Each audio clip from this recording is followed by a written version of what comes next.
My name is Gavin Evans, and this is my review of Eddington. And this is the new movie directed by Ari Aster, who up until this point was 3 for 3. Hereditary, I like. Midsommar, I love. And Beau is Afraid was fine. Started really strong, but it fell off. But I still liked it. So, I should have been optimistic for this movie, but the truth is, I wasn't.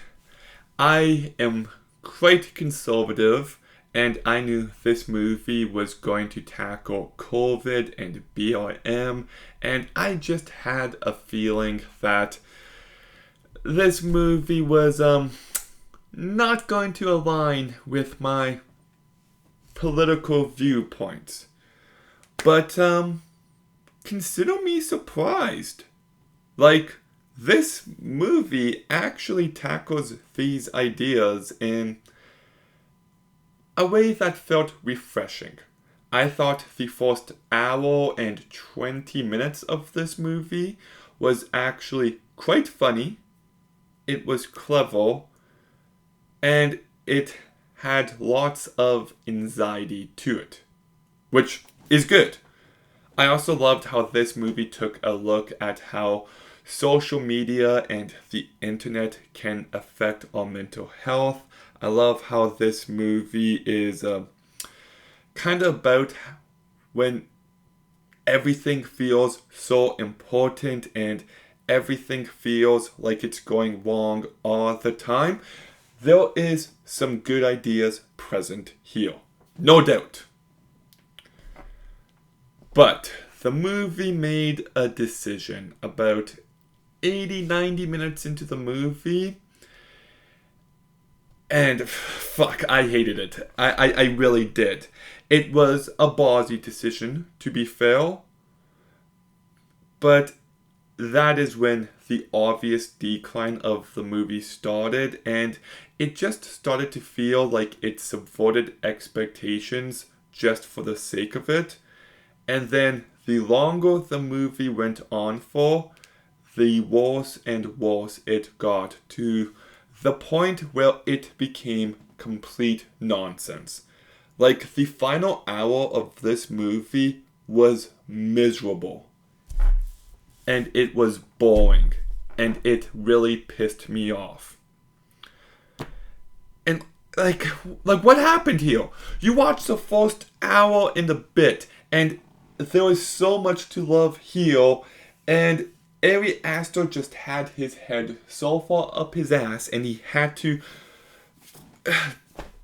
do whatever this was. He clearly thinks this movie is much smarter than it actually is, and by the end of the movie, I felt like all the substance that was present up until that point was gone. Like, by the end, I'm like, what was the point of this? The first half had a clear point, and it explored it in a very effective manner. The second half just made everything into a giant mess to the point where it felt empty. And there's so many ideas and all these different plot lines, and it all just ends up being very unsatisfying. Like, there's a murder mystery that just goes in a really retarded direction.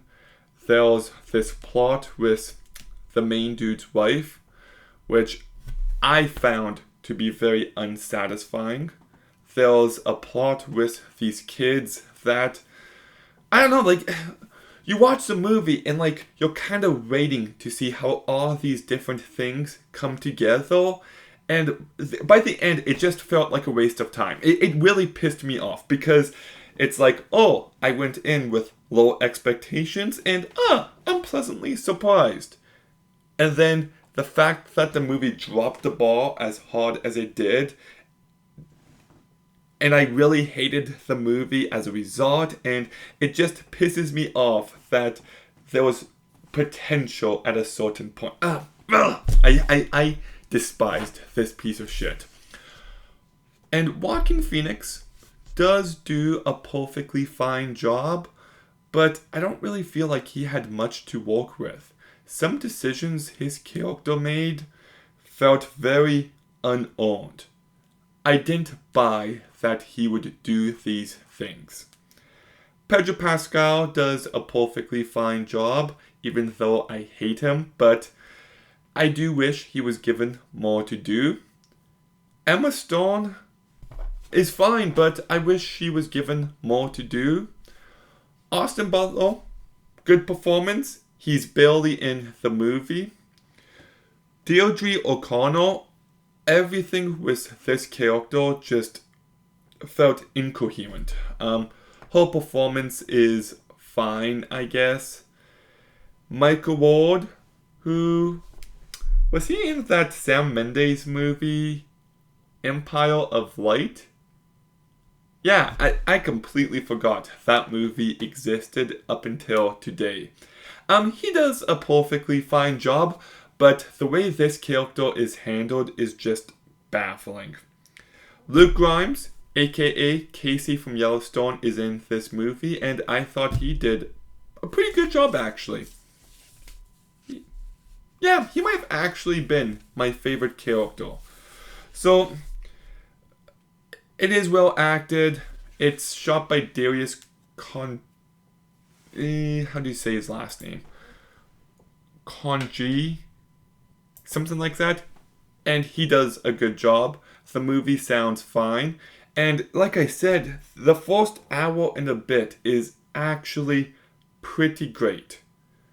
It's funny, it's clever, it makes you feel dread, and it has so many smart observations of humanity. I like what it's trying to say about technology and social media. I like how the movie explores activism, and I like how it explores virtue signaling and authenticity. There was so much greatness on display that when the second half of this movie destroyed that, to me, it's unforgivable. I haven't seen a movie that pissed me off this badly in quite some time. And I need to make myself really clear here that whenever I give a movie a rating, I'm not like, oh, I like 2 things about this movie, so I'll give it a 2 out of 10. Or I don't go, oh, well, I would give it an 8, but there's 3 other things I didn't like, so now it's a 5 out of 10. No. My ratings are 100% just my subjective summary of the movie. So I do acknowledge there is some greatness on display, but the way I'm going to remember and look back on this experience is 2 thumbs down. I'm giving Eddington a 1 out of 10. Fuck this movie. Just fuck this movie. Eddington, have you seen it? What did you think? Let me know in the comments down below. Make sure you like, comment, subscribe. Stay tuned for more videos soon. And Gavin, out.